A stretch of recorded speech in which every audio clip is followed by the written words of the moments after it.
आवाज की दुनिया के दोस्तों, आप सभी को मेरा यानी हेमंत कुमार का प्यार भरा नमस्कार, आदाब, सत श्री अकाल। Have a great good morning. आज मैं आपके समक्ष हाजिर हूं बच्चन साहब के शुरुआती जो जिंदगी थी वो किस प्रकार थी यह बताने के लिए। जन्म और नामकरण मैं यहां से शुरू करता हूं, तो आप लोग अपनी सीट बेल्ट बांध लीजिए और मैं अपनी बातों की उड़ान कुछ देर में एकदम कोशिश करूंगा कि एकदम परवान पर ले जाऊं। कम से कम 35,000 फुट 50,000 फुट पर कोशिश कर लेते हैं, ठीक है। और बच्चन साहब है तो कोशिश हो ही जाएगी।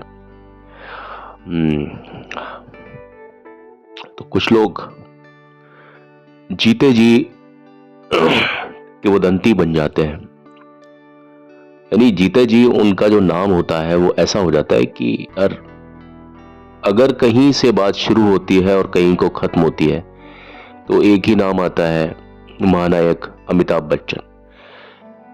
और ये नाम एक विशेषण है, ये नाम एक मुहावरा है। मैं आपसे यही कहना चाहूंगा कि कुछ चीजें लोगों के सामने मशहूर होती है लेकिन उनके जाने के बाद में आप देख लीजिएगा, जब भी कभी वो वक्त आएगा कि जब अमिताभ बच्चन इस दुनिया में नहीं होंगे, उनके नाम से जुड़े हुए विशेषण, मुहावरे, रोड्स के नाम, ब्रिजेस के नाम, इवन कई प्रदेश में अब मुझे लगता है कि इलाहाबाद का नाम भी अमिताभ बच्चन के नाम से ही बोला जाएगा।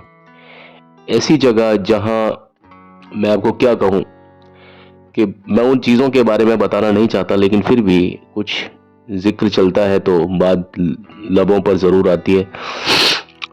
तो महानायक अमिताभ बच्चन हमारे लिए एक विशेषण भी है, एक मुहावरा भी है। और अगर मैं अमिताभ के शुरुआती दिनों की बात करूं तो अमिताभ बच्चन के पिता का नाम हरिवंश राय बच्चन था या है, जो भी। उनके दादा का नाम प्रताप नारायण श्रीवास्तव। इनका जो एक्चुअल सरनेम है वो श्रीवास्तव है। हरिवंश राय बच्चन या हरिवंश राय श्रीवास्तव बच्चन उपनाम से कविताएं लिखते थे। तकल्लुस होता है सबका, अलग अलग लोग अलग अलग नाम से कविताएं लिखते हैं।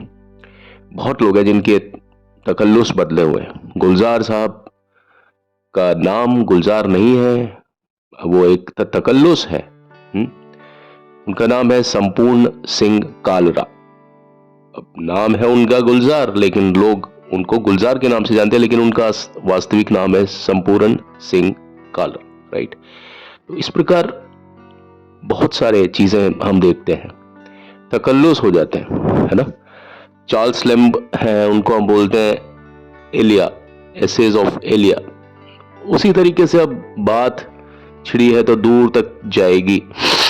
हर रास्ते से एक दोराहा निकलता है, तो मुझे नहीं लगता कि मैं हर दोराहे पर आपको ले जाऊं। तो धीरे धीरे वो इस नाम से प्रसिद्ध हो गए, हरिवंश राय बच्चन नाम से।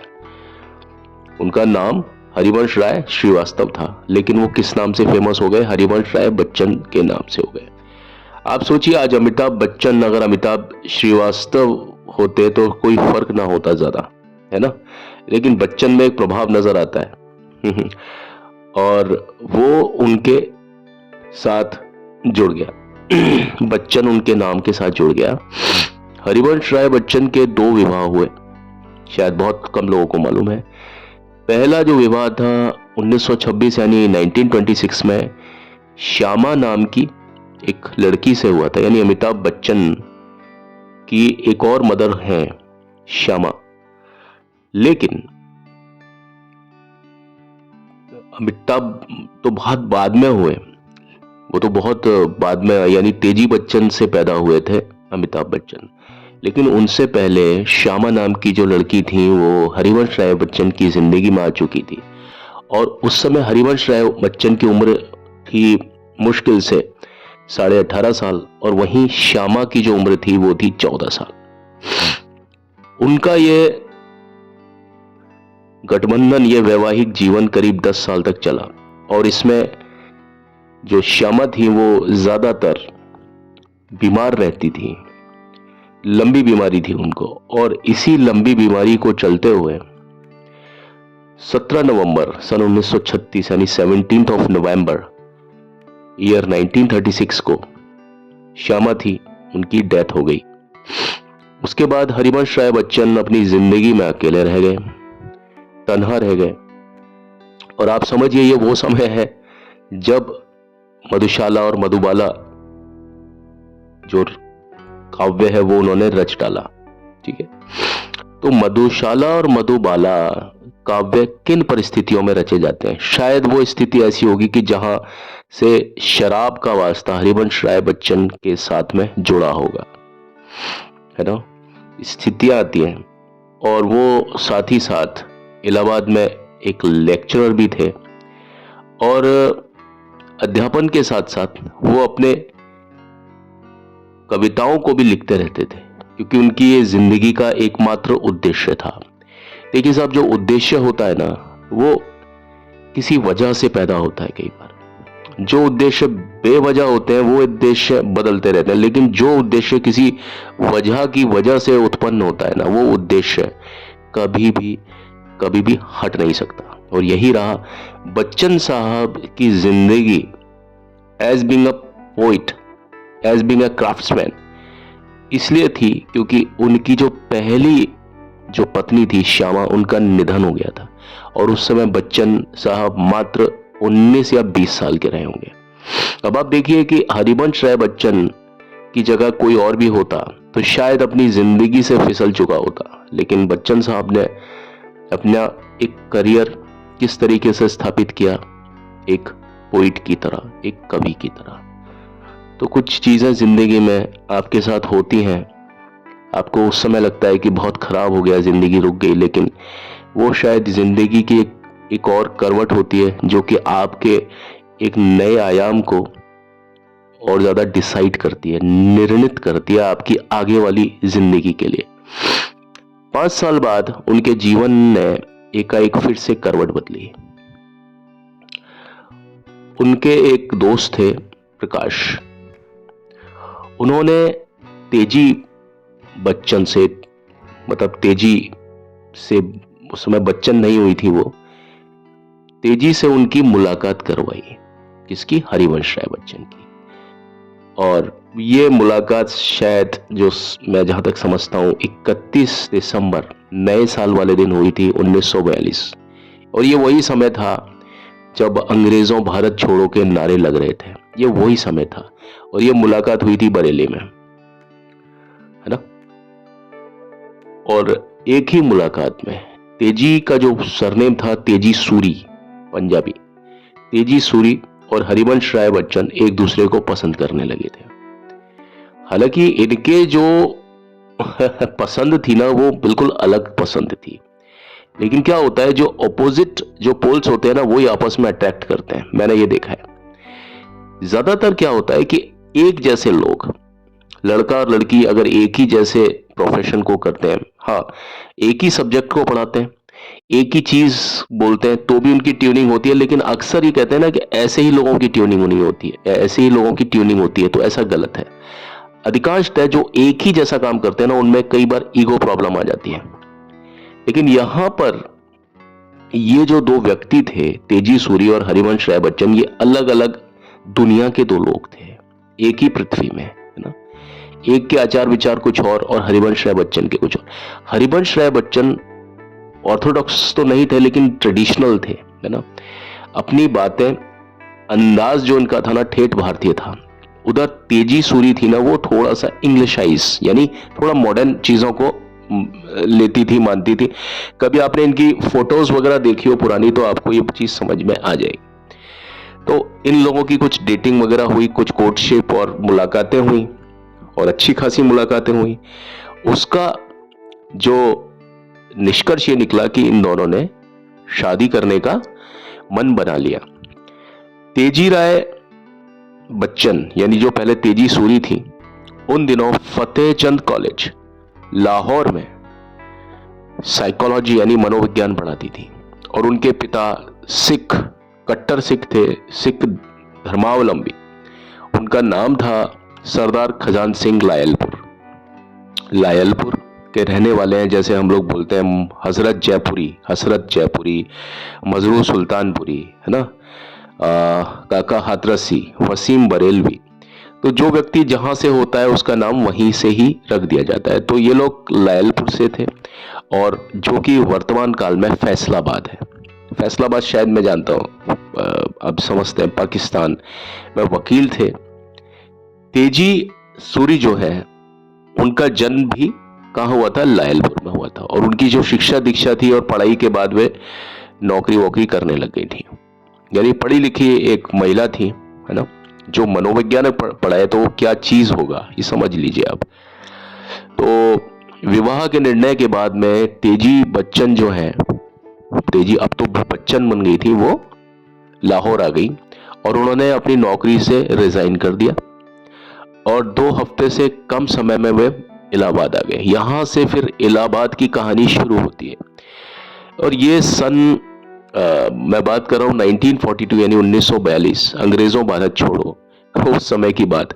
और तारीख थी 24 जनवरी 1942। ये जो तारीख है ये इसलिए भी ज्यादा महत्वपूर्ण है क्योंकि इसी दिन तेजी राय बच्चन और हरिवंश राय बच्चन ने कोर्ट मैरिज की थी, और वो रजिस्टर्ड मैरिज के तहत वैवाहिक सूत्र यानी दाम्पत्य बंधन में बंध गए। शादी के बाद में दिन दिवस हंसी खुशी में बीतने लग गए और जल्दी ही तेजी राय बच्चन मां बनने की जो बात थी वो हुई। शादी के बाद में जो अगला जो स्टेप है वो यही होता है। उसके बाद में पितृत्व प्रेम को तरसते हुए हरिवंश राय बच्चन इस खबर से बेहद खुश थे, क्योंकि जैसा कि मैंने आपको बताया इनकी जो पहली पत्नी थी श्यामा, उनका इंतकाल हो चुका था जब हरिवंश राय बच्चन मुश्किल से 19-20 के रहे होंगे। तो बहुत दिन के बाद में इनकी जिंदगी में 2 से 3 होने की खुशी आई और वे उत्साहपूर्वक अपनी पत्नी की देखरेख करने लगे। और इसमें कोई बुराई की बात नहीं है ना। हम जिनके साथ रहते हैं, पत्नी है, पति है, कोई किसी का नौकर नहीं होता है, कोई कुछ नहीं होता, ठीक है, अच्छी है, जिंदगी है। और यही है, जिस रिश्ते में जब तक दोस्ती का बीज ना हो वो रिश्ता सिर्फ शाब्दिक रिश्ता होता है। और मेरे ख्याल में पत्नी की जितनी अच्छी सेवा पति कर सकता है उतना अच्छा कोई भी नहीं कर सकता, क्योंकि उनका रिश्ता ऐसा होता है। उसी साल 11 अक्टूबर यानी 11 अक्टूबर 1942 को तेजी राय बच्चन ने एक बेटे को जन्म दिया, और ये बेटा इतिहास और पूरे संसार का रुख बदलने वाला था। और उस समय कविवर, खुदा ना खास्ता या इत्तेफाक से कविवर सुमित्रा नंदन पंत भी इलाहाबाद में आए हुए थे, और वो हरिवंश राय बच्चन के बेहद करीबी मित्र और शुभ चिंतकों में से एक थे, जो माने जाते थे साहब ये। और सर्दियों में वो अक्सर इलाहाबाद आते थे, और ये वो समय था अक्टूबर का कि जब सर्दियां पड़ा करती थी। अब तो खैर अक्टूबर में वो सर्दियां नहीं होती हैं, पहले उस समय भी सर्दियां होती थी। हमने आज से 15-20 साल पहले का माहौल भी देखा है कि रजाइयां तो उस समय भी निकल आती थी दशहरे के समय। तो अक्टूबर जो था ना वो सर्दियों का समय माना जाता था उस समय। इसी समय कविवर सुमित्रा नंदन पंत बच्चन जी के यहाँ ठहरे। तेजी जो थी वो इलाहाबाद के वो जो एक नर्सिंग होम है, डॉक्टर बुरार का नर्सिंग होम है, वहां पर वो भर्ती थी। शाम को सुमित्रा नंदन पंत भी नवजात शिशु को देखने के लिए गए। मैं आपको नर्सिंग होम तक का नाम बता देता हूं, डॉक्टर बुरार नर्सिंग होम। वहां अमिताभ बच्चन का जन्म हुआ था, जगह इलाहाबाद। तो साहब पंत जी भी उस बच्चे को देखने के लिए गए। अमिताभ बच्चन का जो वजन था वो था 8.5 पाउंड, और बच्चा मां के बगल में लेटा हुआ था। इसमें कोई नई बात नहीं है, बच्चा किस प्रकार लेटा होता है आप इमेजिन कर सकते हैं। सिर पर काले बाल लहला रहे थे, और सुमित्रा नंदन पंत उस बच्चे को देख करके, उस बालक को देख करके, उस दुधमुए एक जीव को देख करके बड़े मंत्रमुग्ध हुए और उससे बोले, मतलब अपने दोस्त से बोले, बच्चन साहब से, बच्चन देखो इसे कितना शांत और ध्यानमग्न है, मानो कि अमिताभ हो। तेजी जी के कान में जब वो शब्द पड़ा अमिताभ, शायद उन्होंने वो शब्द पहली बार सुना, तो वो शब्द तेजी जी को बहुत ज्यादा भा गया। उन्होंने हरिवंश राय जी से चर्चा करते हुए कहा कि भाई मुझे तो ये नाम ही चाहिए, और उसी समय वही फैसला हो गया कि अमिताभ का नाम अमिताभ होगा।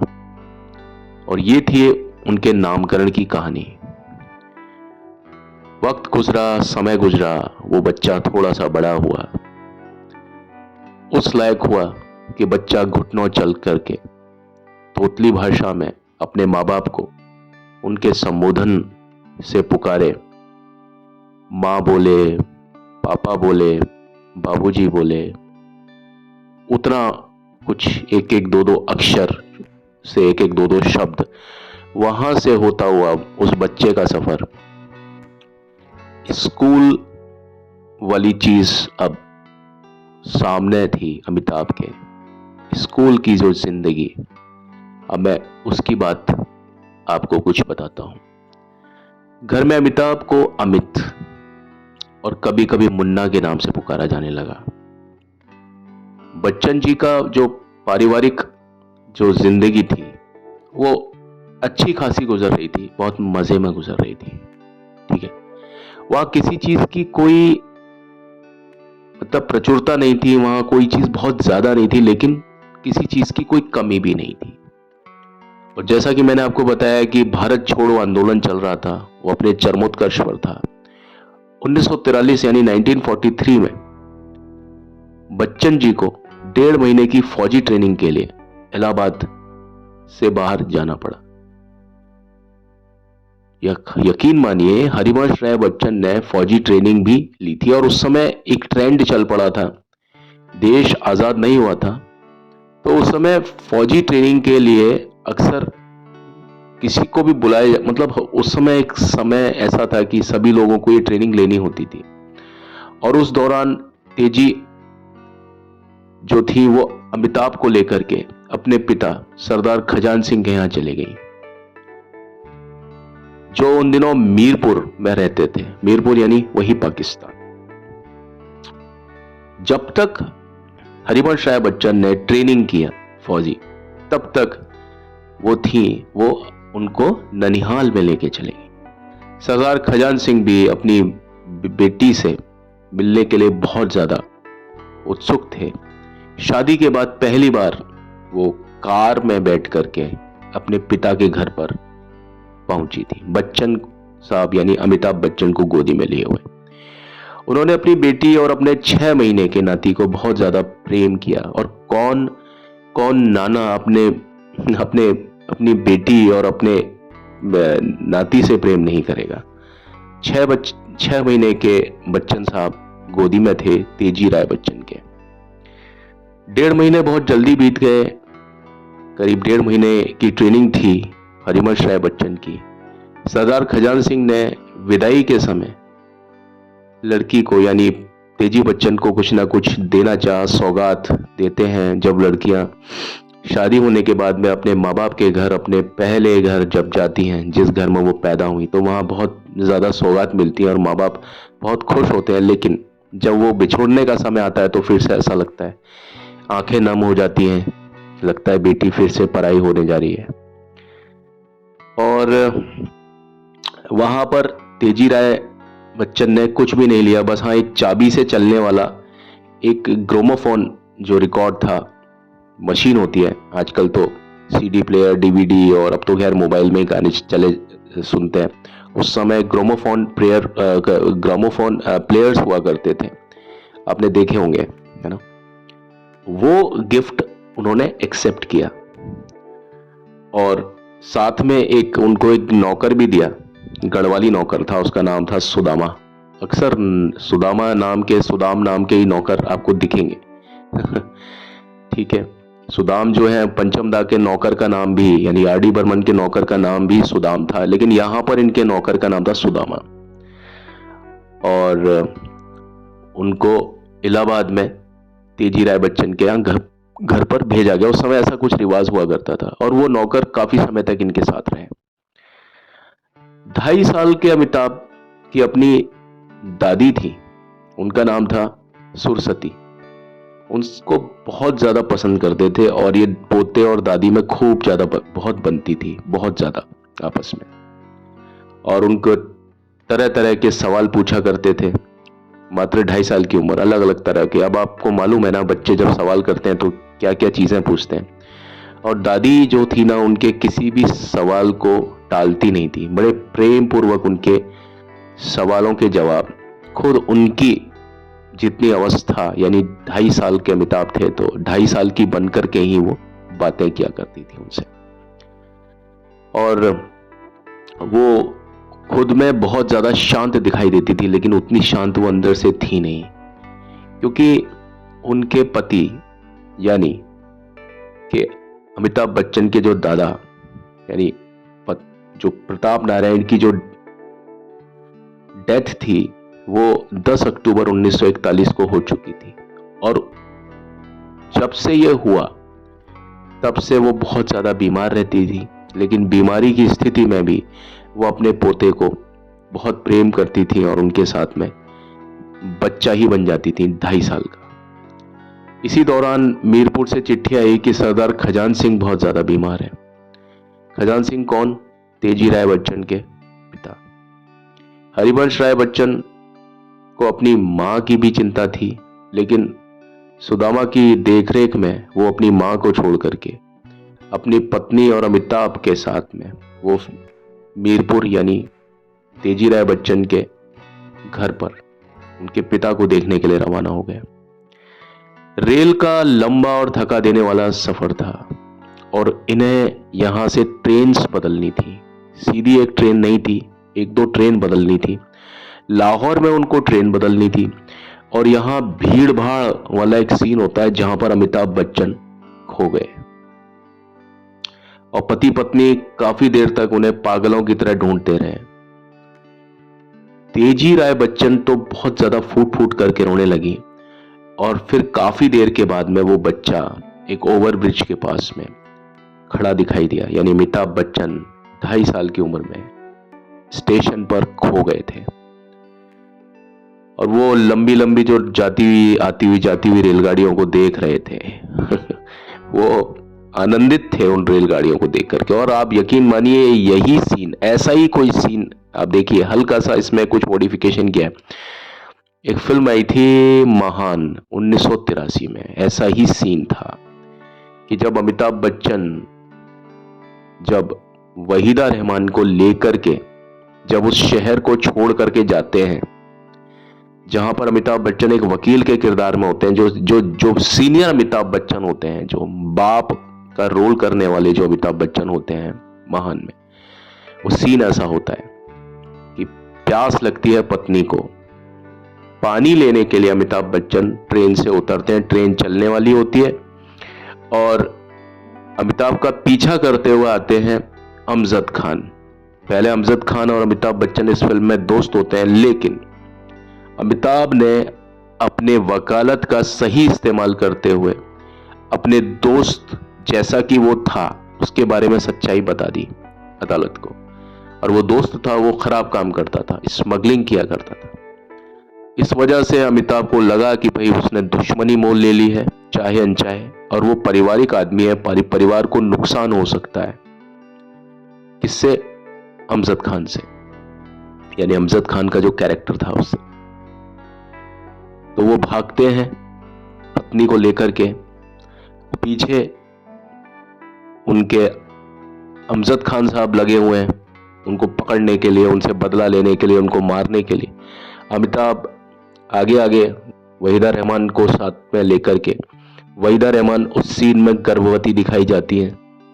ट्रेन में बैठते हैं, 2nd क्लास का डब्बा होता है, वहां पर पानी मांगती हैं वो गर्भवती स्त्री, अपने पति से पानी मांगती है। पति के पास पानी नहीं होता, वो बाहर लेने के लिए जाते हैं पानी, पानी दूर होता है, वो दूसरे प्लेटफॉर्म से भर करके लाते हैं पानी का गिलास, भागते हैं, वहां देखते हैं अमजद खान उनको सभी डब्बों में तलाश कर रहा है। उनसे रुकने के लिए, बचने के लिए वो पानी का गिलास लेकर पीछे हो जाते हैं। उतनी ही देर में ट्रेन विशल दे देती है और अमिताभ बच्चन किसी तरीके से भागते हैं। पानी का गिलास गिर जाता है, सब गिर जाता है, लेकिन अमिताभ बच्चन के हाथ से वो ट्रेन छूट जाती है। तो ये जो सीन था ना, ये इम्प्रोवाइज्ड किया था, कुछ चेंज किया था, और ये वही सीन था जहां पर अमिताभ बच्चन रियल लाइफ में खो जाते हैं अपने माँ बाप से। तो कहीं ना कहीं इन सीन के इनपुट्स, यानी जहां अमिताभ की लाइफ में कुछ हुआ असल जिंदगी में, वही सीन या तो हूबहू उन्होंने कई फिल्मों में रखवाया या उसमें कुछ चेंजेस के साथ में रखवाया। तो जब भी कभी मैं इस सीन के बारे में सोचता हूं तो मुझे अमिताभ बच्चन के रियलिटी वाले सीन की याद आ जाती है। यानी जब मैं महान फिल्म के सीन के बारे में सोचता हूं तो मुझे ये अमिताभ बच्चन जब रियल में, वास्तव में अपनी जिंदगी में, जब वो मात्र 2.5 साल के हुए होंगे, तब स्टेशन पर छूट गए थे, वो चीज मुझे याद आती है। बहरहाल अंत भला सो सब भला, अमिताभ बच्चन मिल चुके थे माँ बाप को, और जैसा कि फिल्म में दिखाया गया था कि वो पति पत्नी बिछुड़ जाते हैं, वो चीज यहां नहीं हुई थी। वो बच्चा मिल गया, यानी अमिताभ बच्चन मिल गए और उन्होंने, पति पत्नी ने भगवान का, वाहेगुरु का शुक्रिया अदा किया। मीरपुर में हरिवंश राय बच्चन 1 सप्ताह रुके और उसके बाद में इलाहाबाद वापस आ गए। सरदार खजान सिंह की तबीयत कुछ ठीक होने लग गई और उसके बाद में तेजी राय बच्चन भी 10 दिन रुकने के बाद में करीब वो भी वापस इलाहाबाद आ गए। और उसके कुछ दिन के बाद में सुरसती देवी, सुरसती मतलब सरस्वती को ही हम सुरसती बोलते हैं, पुराने लोग जो है ना इस तरह से नाम होते थे उनके। तो सुरसती देवी की आंखें भी कुछ दिन के बाद में बंद हो गई, यानी हरिवंश राय बच्चन की जो मदर है सुरसती देवी, यानी अमिताभ बच्चन की दादी, उनकी डेथ हो गई। और घर में सभी लोग रो रहे थे, अमिताभ बच्चन भी रोने लगे और उन्हें बताया कि उनकी जो दादी हैं वो भगवान राम के पास चली गई हैं और वो कभी भी वापस नहीं आएंगी। देखिए, ये सीन भी अमिताभ बच्चन ने अपनी लाइफ में बहुत ज्यादा देखा होगा। इस सीन से भी काफी ज्यादा उन्हें इंस्पिरेशन मिली होगी कि घर में जब सभी लोग रो रहे हैं, हाय तौबा मच रही है, इस तरह का सीन चल रहा है। कई सीन, एक होता है ना छोटा सा बच्चा, इन सभी चीजों से बहुत ज्यादा सीखता है। दादी से उन्हें विशेष प्रेम था और दादी की डेथ हो गई, तो मुझे नहीं लगता, या आपको भी इस बात को समझ में आएगा आपके, कि अमिताभ बच्चन के लिए वो सारे जो सीन थे ना, वो इतने यादगार थे कि उन्होंने जब इन चीजों को, जब पर्दे पर, जब वो अभिनेता बन गए थे, उसके बाद में ये सीन जब रखवाए गए, शायद वो बोलते होंगे कि इन सीन्स को आप रखो, देखो यहाँ पर एक उस चीज में एज जुड़ेगा, मतलब कुछ ना कुछ ऐसी चीज मैं कर पाऊंगा कि जहां पर सीन बहुत ज्यादा प्रभावशाली हो जाएगा। तो आप देखिए कि ये जो इनकी लाइफ के जो इनपुट्स थे ना, वो आपको फिल्म्स में दिखाई देंगे अलग अलग तरीके से, थोड़ा थोड़ा इम्प्रोवाइज करके, है ना। हालांकि घर में दादी दादा की डेथ हो जाती है, सब हो जाता है, लेकिन फिर भी शायद ये सीन अमिताभ को बहुत ज्यादा याद रहे होंगे। बचपन से होता है ना, कुछ लोगों को अपने बचपन की बहुत सारी चीजें याद रहती हैं और फिर वो उन चीजों को जब रिकॉल करते हैं, रिवाइव करते हैं जिंदगी में किसी भी समय, चाहे वो 70 के हो जाएं, चाहे वो 50 के हो जाएं, चाहे वो 40 के हो जाएं, चाहे 35 के हो जाएं, कितने भी साल के हो जाएं, तो वो उस चीज को जब करते हैं तो उसमें एक लाजमी, यानी एक नेचुरलिटी ऑटोमेटिकली आ जाती है। जहां हमने अमिताभ को ऐसे सीन जो होते हैं ना, हाई टाइम्स वाले सीन होते हैं, बड़े नाजुक पलों वाले जो दृश्य होते हैं, वहां अमिताभ बच्चन की एक्टिंग जो है ना, वो उभर करके आती है। यानी सारे कलाकार स्क्रीन पर दिखाई दे रहे हैं, लेकिन आपका फोकस अमिताभ बच्चन की तरफ होता है, यानी वो आपके पूरी अटेंशन को, पूरी जितना भी ध्यान है ना, उसको केंद्रित कर लेते हैं, है ना। तो ये चीज मैं महसूस करता हूं कि अमिताभ बच्चन ने अपनी रियल लाइफ में कहीं ना कहीं इंस्पिरेशन लिया है, मतलब रियल लाइफ के सीन्स का को जो उनके फिल्मों में जो उन्होंने अंततः अदायगी जो दी अलग अलग सीन्स में। और आपने देखा होगा उनकी फिल्म्स में डेथ सीन ज्यादा होते हैं, या तो खुद खुद के ऊपर डेथ का होता है मामला, या माँ के मरने का सीन होता है। ज्यादातर माँ के मरने का सीन होता है उनकी लाइफ में। और वक्त के मरहम जो है वो उन्होंने इस घाव को भर दिया, और अमित जो है वो जल्दी ही सहज हो गए। आपने देखा, देखिए दादी जी के मरने का जो सीन है ना, दादी के मरने का सीन तो फिल्मों में नहीं दिया, क्योंकि अगर किसी पात्र की दादी मर जाती है तो शायद सीन में इतना ज्यादा प्रभाव पैदा ना हो, क्योंकि दादी एक हमउम्र नहीं होती है, बहुत ज्यादा बूढ़ी, बड़ी बूढ़ी का नाम ही दादी होता है ना। लेकिन अगर उसी कैरेक्टर की मां मर जाए तो वो चीज लोगों को झेलती नहीं है, और वो एक चीज याद बन जाती है, और वो चीज फिल्म को हिट कराने के लिए बहुत ज्यादा एक अहमियत रखती है, और खास तौर पर तब जबकि कलाकार अमिताभ बच्चन जैसा हो। तो यहां पर इस सीन को इस तरीके से कई फिल्मों में इम्प्रोवाइज्ड किया गया है, जहां अमिताभ की दादी असल जिंदगी में मरी, वहीं उस दादी के कैरेक्टर को हटा करके उस कैरेक्टर की जगह अमिताभ की मां का कैरेक्टर लगाया गया कई फिल्मों में। और अमिताभ बच्चन ने जो अदायगी दी, मेरे ख्याल में वो बेमिसाल है। उसकी कोई पराकाष्ठा नहीं हो सकती है, उसका कोई तोड़ नहीं हो सकता, उसका कोई जोड़ नहीं हो सकता। बहरहाल, अपनी व्यस्तता को बढ़ाने के लिए तेजी बच्चन एक सामाजिक संस्था से जुड़ गई, क्योंकि घर का जब एक कोई सदस्य चला जाता है तो घर का माहौल बड़ा अजीब सा हो जाता है, बहुत खराब हो जाता है। खराब मतलब उस सेंस में कि वहां पर रौनकें खत्म हो जाती हैं और थोड़ा दुख वाली चीजें हो जाती हैं। इसलिए ऐसी परिस्थिति में इंसान खुद को समाज सेवा से जोड़ता है, और वही चीज तेजी राय बच्चन ने की। वे संगीत नाटकों में भी अभिनय करती थी, ये उनके शौक थे, उनके पैशन थे। वे जहां भी जाती अमिताभ बच्चन को अपने साथ लेके जाती। अब आप समझिए कि अमिताभ बच्चन की जो तालीम है वो कहां से शुरू हुई। विधिवत रूप से जो तालीम होती है, मैं उसको कई बार तालीम नहीं मानता। क्यों? क्योंकि वो एक प्रेशर हो सकता है। विधिवत तालीम एक प्रेशर हो सकता है, जहां आपको हर रोज एक ही समय पर जाना हो। कभी आपका मूड होता है, कभी नहीं होता है, लेकिन आपको हर दिन एक ही जगह पर एक ही समय पर जाना होता है। और जरूरी नहीं कि हर समय पर हम एक प्रॉपर एक जैसी एनर्जी के साथ में, यानी हमारा एनर्जी लेवल हर दिन, हर घंटे, हर सीमित समय एक जैसा हो। नहीं, ऐसा नहीं होता। लेकिन जब हम कहीं जाते हैं इधर उधर, वो हमारी वास्तविक एक स्कूलिंग होती है। वहां पर हम किसी दिन या दिवस से नहीं बंधे होते।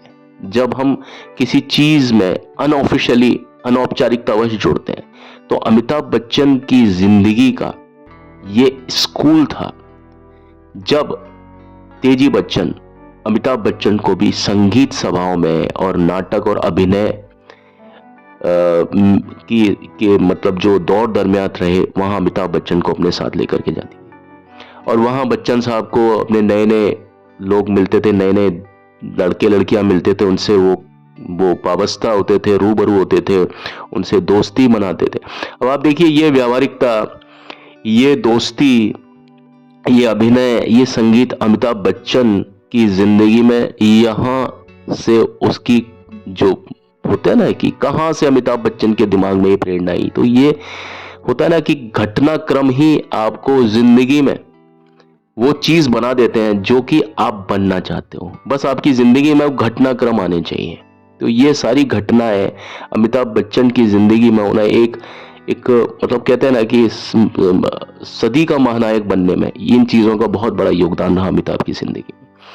तेजी बच्चन जो है वो अभी एक नाटक था जिसका नाम था अनारकली। उसमें अब तेजी राय बच्चन भी बहुत अच्छी कलाकार थी, स्टेज की, रंगमंच की मानी हुई कलाकार थी। तो उसमें अनारकली का जो रोल किया था वो उन्होंने ही किया था, और जिसके चर्चे इलाहाबाद शहर में अक्सर उन दिनों हुआ करते थे। और उन्हीं दिनों नेताजी सुभाष चंद्र बोस महिलाओं की एक ब्रिगेड को तैयार कर रहे थे। वो समय था नेताजी सुभाष चंद्र बोस का भी।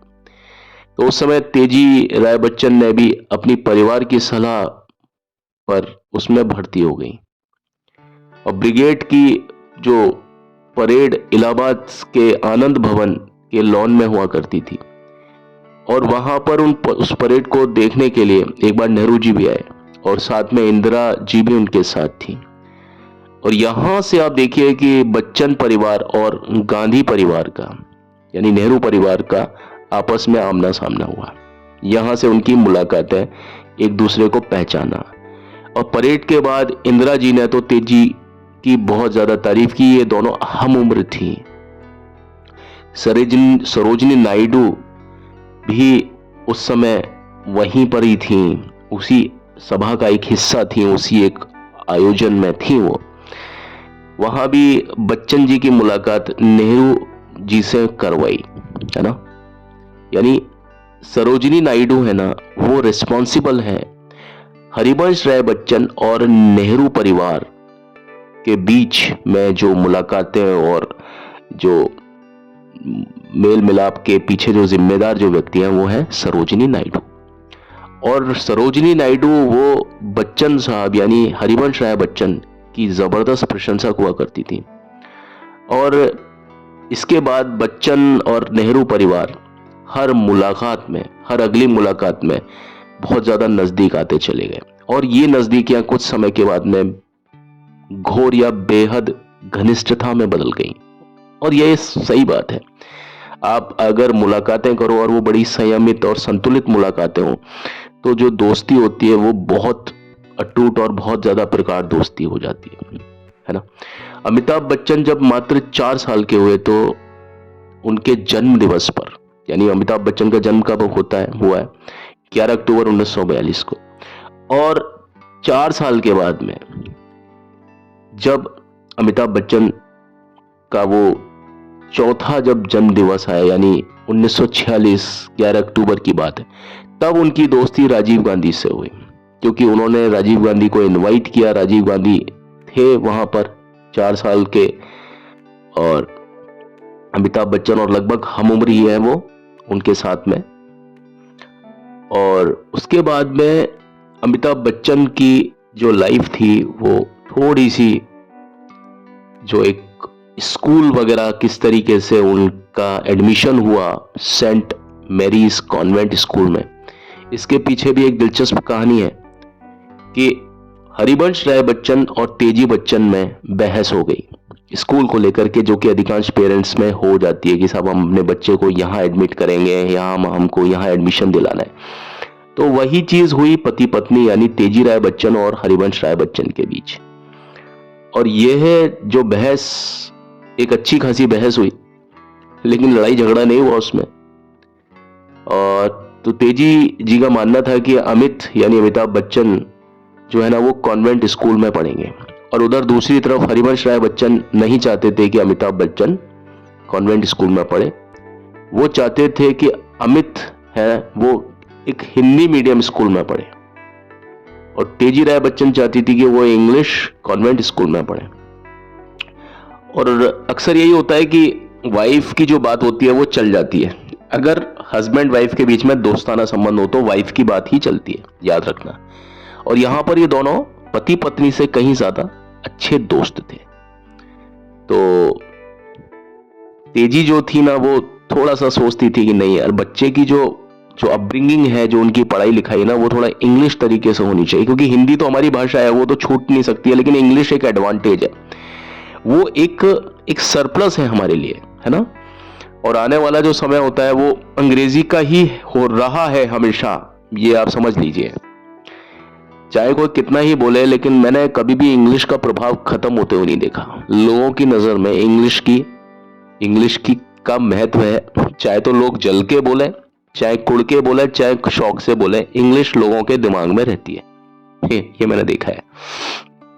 किसी की इंसल्ट करना हो तो इंग्लिश में आ जाएंगे, अपना काम करवाना हो तो इंग्लिश में बात करेंगे, अलग अलग महकमों में जा करके। तो ये सब क्या है, कहीं ना कहीं इंग्लिश है लोगों के दिमाग में, उन्हें मालूम है इंग्लिश की क्या क्या महत्व है ना। तो अंततः इस तरह से तेजी राय बच्चन की जीत हो गई, और उसके बाद में बच्चन साहब यानी हरिवंश राय बच्चन ने भी उस निर्णय को सही ठहराया कि भाई ठीक है, जो हुआ सो अच्छा हुआ। अमिताभ बच्चन इस तरह से फिर सेंट मैरीज कॉन्वेंट स्कूल में भर्ती करवा दिए गए। यहाँ देखिए उनकी जो अपब्रिंगिंग है वो क्रिश्चियन स्टाइल में हुई है, ठीक है।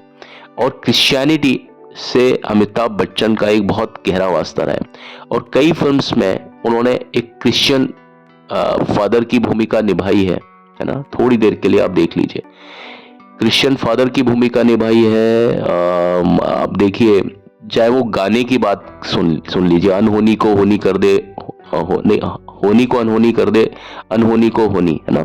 वहां पर वो क्रिश्चियन कैरेक्टर बने। उसी तरीके से मर्द फिल्म में भी एक गाना है जिसमें वो क्रिश्चियन बने।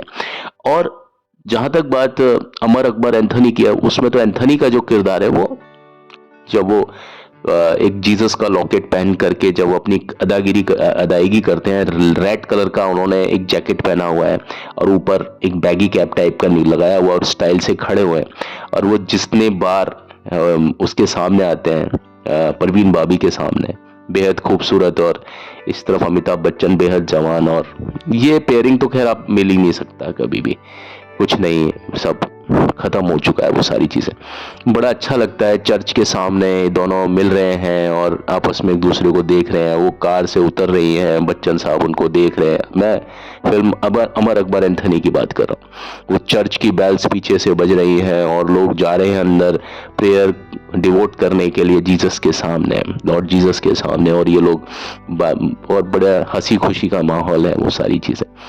तो ये पूरा माहौल शायद अमिताभ बच्चन की फिल्म का उसमें मतलब बहुत अच्छे तरीके से परिणत करते हैं अमिताभ बच्चन। इस तरह से एक फिल्म थी कालिया, कालिया में भी एक सीन था जहां पर अमिताभ बच्चन अपनी जो भाभी और उनकी बेटी है, यानी अमिताभ को वो चाचू बोलती थी, बच्ची है छोटी सी, वो जब एडमिशन ले लेती है तो वो भी एक क्रिश्चियन स्कूल होता है, वहां पर उस बच्ची की फीस नहीं पहुंची होती है, तो अमिताभ बच्चन ना सिर्फ उसकी फीस चुकाते हैं, अपनी भतीजी होंगे, हाँ भतीजी की फीस, बल्कि उनकी एक दोस्त थी, यानी अमिताभ बच्चन की जो भतीजी है उनकी दोस्त थी, बेबी खुशबू थी, वो दर्द का रिश्ता और उन फिल्म में आई, और फिर वो अब तो पॉलिटिक्स में और अपने बहुत बोल्ड बयानों की वजह से अक्सर सुर्खियों में रहती हैं वो बेबी खुशबू। अब तो खुशबू है वो साउथ की बहुत बड़ी स्टार, तो उनकी भी फीस जमा नहीं होती है, और फिर वो आते हैं, और फिर उधर परवीन बाबी भी होती है, उनके पास में भी पैसे वगैरह नहीं होते, तो वो एक नन होती हैं, वो कहती हैं देखो अभी रहमत का फरिश्ता आएगा,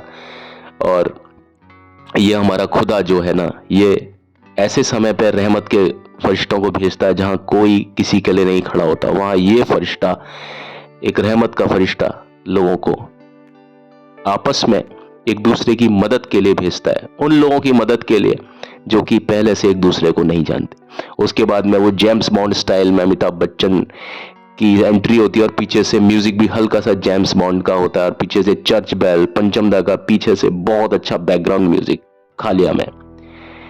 तो कालिया कालिया कालिया, उसके अलावा भी बहुत सारा बैकग्राउंड अलग अलग टाइप का पंचमदा ने यूज किया था कालिया फिल्म, ये भी आप सुनिएगा। तो फील था वो पूरा का पूरा चर्च और उस टाइप का फील आपने देखा होगा अमिताभ की फिल्म में, इसमें कालिया में, मर्द में, और अमर अकबर एंथनी में तो एंथनी गोन्साल्विस जो कि रियल कैरेक्टर पर आधारित था, वो कैसे कहाँ था क्या सा, उसके बारे में मैं अलग से आपको एक वीडियो बनाऊंगा। तो इस तरह से उनकी लाइफ जो थी वो चल रही थी बढ़िया तरीके से, और आगे हरिवंश राय बच्चन, जैसा कि मैंने आपको बताया कि उनका जो नाम था वो उन्होंने श्रीवास्तव के स्थान पर अमिताभ बच्चन ही लिखवाया, और इस तरह से अमिताभ बच्चन का जो शैक्षणिक जो जीवन था उसकी शुरुआत हुई। ये 1947 का आरंभिक एक समा था, एक दौर था जहां देश में बहुत ज्यादा उथल पुथल थी, और देश था वो बहुत ज्यादा अधर झूल के बीच से गुजर रहा था। दंगों से पूरे शहर में अशांति व्याप्त थी, और इसी के चलते तेजी राय बच्चन की बहन गोविंद लायलपुर से अपने पति बलवंत सिंह और उनके 2 बच्चों के साथ इलाहाबाद में रहने के लिए आती हैं, और उनका यह विचार था कि दंगों की आग को बुझने के बाद वे अपने शहर यानी लायलपुर वापस लौट जाएंगी। बहरहाल अमित अपने 2 कजिन्स को देख करके बड़ा खुश हुआ, और क्योंकि उनको अपने 2 साथी और मिल गए थे, और बच्चे होते हैं ना वो उनके लिए कुछ नहीं, उनके लिए यही सब कुछ होता है। बच्चों की खुशियां क्या होती हैं, उनको जितने दोस्त मिल जाए ना वो उनकी खुशियां होती हैं। खिलौने वो ना मिले, लेकिन अपने साथ के दोस्त मिल जाए, प्रेम मिल जाए। बच्चन परिवार उस समय एक नाम हुआ करता था मकान का, उनका नाम था एडल्फी। एडल्फी नाम के मकान में रहा करते थे। किराए पर रहे बच्चन साहब, बहुत समय तक किराए पर ही रहे, आप समझ लीजिए। रात के समय सुरक्षा की दृष्टि से जो महिलाएं होती थी और बच्चे होते थे उनको छत पर भेज दिया जाता था, और जो घर के आदमी लोग होते थे, जो मर्द लोग होते थे, वो अपने घरों में पहरा देते थे। तो कि दंगे में कोई भी घुस सकता है घर में, कोई भी मारकाट मचा सकता है, तो उसके लिए ये अपने हाथ में तलवार वगैरह भी रखते होंगे अपने साथ में, ताकि अगर कोई दुश्मन घुस जाए, दंगा मचाने वाले लोग, आतताई लोग घर में घुस जाए, तो वो उनके साथ में डट करके मुकाबला कर सके। और परिवार कहाँ होता था? घर की महिलाएं और जो बच्चे होते थे वो छत पर होते थे। तो ये समय भी आया था लाइफ में, क्योंकि 1947 के समय पर क्या स्थितियां थी ये मुझसे ज्यादा बेहतर आप समझ सकते हैं। बेहद आतंक और हताशा के वो दिन थे, और तेजी राय बच्चन को उस समय दूसरा बच्चा भी होने वाला था, और मुझे बताने की जरूरत नहीं है उस बच्चे का नाम क्या होगा। वो अमिताभ के साथ में ही राइम करेगा। राइम मतलब अगर ये अमिताभ है तो उनका नाम भी इसी से मिलता जुलता होगा। क्या नाम होगा ये आप समझ सकते हैं। तो तेजी राय बच्चन का जो दिल था वो किसी अनिष्ट, कोई अनहोनी की आशंका उनके दिमाग में थी, उसको सोच करके बहुत ज्यादा धड़कता रहता था। ये चीज आपके साथ में भी आई होगी, as being a father, as being a mother. ये चीज मेरे साथ में भी आई कि कोरोना काल में जब स्थितियां बहुत खराब हो गई थी, तो मेरी बेटी का भी जन्म हुआ था उस समय। तो मैं समझता हूं कि मेरी स्थिति भी क्या थी। और उस समय कोई दंगा नहीं था, लेकिन देश की जो हालत थी, देश दुनिया की, वो बहुत खराब हालत थी, जहां इंसान एकदम इंसान को कुछ नहीं समझ रहा था। सभी लोग अपने घर में अपने अपने परिस्थितियों के साथ में जुगाड़ कर रहे थे। कुछ लोग, जो लोग धन धान्य से भरे हुए थे, उनको कोई दिक्कतें नहीं थी, उनके काम चल रहे थे, खाना पीना चल रहा था। लेकिन कुछ लोग हमारी तरह थे जो बिल्कुल परेशान हो चुके थे, अटक चुके थे। काम धंधे पहले से ही नहीं थे हमारे पास में सुचारू, और उसके बाद में हमारे भी एक बच्ची होनी थी। वो समय का समय था कि हमें किसी और शहर से, आगरा से जयपुर की तरफ आना था, और उस समय हर चीज में ईश्वर आपके लिए कुछ चीज तय करता है। कुछ लोग ऐसे होते हैं जो आपके लिए आपकी जिंदगी में रहनुमा बन के आते हैं, वो आपकी जिंदगी में आते हैं। मेरे कुछ दोस्त जिनको मैं समझता हूँ मेरी लाइफ में, उन दोस्त का मेरी जिंदगी में उपकार भी रहा, एहसास भी रहा, और हमेशा प्रभाव भी रहा, और हमेशा रहेगा। तो वो जो समय था, मैं जब इन चीज़ों को, जब अमिताभ बच्चन की इन चीज़ों को सोचता हूँ, अमिताभ के परिवार की इन चीज़ों को सोचता हूँ, तो मैं कहीं ना कहीं हम उस स्थिति से खुद को भी कनेक्ट करते हैं। मेरी ज़िंदगी में भी ऐसे पल आए, आपकी ज़िंदगी में भी आए होंगे, लेकिन हमेशा ऐसा नहीं होता कि बात उन्हीं पलों पर चिपक जाए, अटक जाए। बात उससे आगे बढ़ती है ना। तो वो अनिष्टता की स्थिति होती है माँ के दिमाग में कि हमारी ये स्थिति सही हो जाए, मतलब कहीं कुछ अनिष्ट ना हो जाए, कुछ गलत ना हो जाए, कुछ गड़बड़ ना हो जाए। लेकिन ईश्वर भी एक सबसे बड़ी हस्ती है, वो सबसे बड़ी ताकत है, और उनकी असीम कृपा होनी चाहिए, और वो कृपा थी उनके पास। तो अंततः सब कुछ ठीक हो गया, और 18 मई 1947 को तेजी जी ने अपना दूसरा बेटा जो था उसको जन्म दिया। 18 मई 1947 को। और सौभाग्य से साढ़े 4 साल के बाद में, आप देखिए, सुमित्रा नंदन पंत साहब तब आए थे अमिताभ बच्चन के जन्म के समय, और अब आए वही पंत साहब 4.5 साल के बाद में, और वो भी इत्तेफाकन। ये सिर्फ एक संयोगवश आए थे, क्योंकि दोनों ही बच्चों का नाम का जो नामकरण है ना, वो सुमित्रा नंदन पंत द्वारा ही होना चाहिए, होना था। आपको ये तो मालूम होगा कि अमिताभ बच्चन का नाम अमिताभ बच्चन क्यों पड़ा, कैसे पड़ा? हरिवंश राय बच्चन यानी उनके पिता ने उनको ये नाम नहीं दिया था, ये सुमित्रा नंदन पंत साहब ने उनको दिया था, कविवर। और पंत जी ने न सिर्फ अमिताभ बच्चन को अमिताभ बच्चन नाम दिया, बल्कि अजिताभ बच्चन नाम भी सुमित्रा नंदन पंत ने ही दिया था। और वो एक इत्तेफाक था 1942 को 11 अक्टूबर, जब सुमित्रा नंदन पंत इलाहाबाद में थे। और ये भी एक इत्तेफाक था कि सुमित्रा, वही सुमित्रा नंदन पंत 18 मई 1947 को इलाहाबाद में, उनको वही होना था। और दूसरे बेटे के अनेक नाम सुझाए गए, लेकिन तेजी जी और बच्चन साहब को कोई भी नाम नहीं जमा।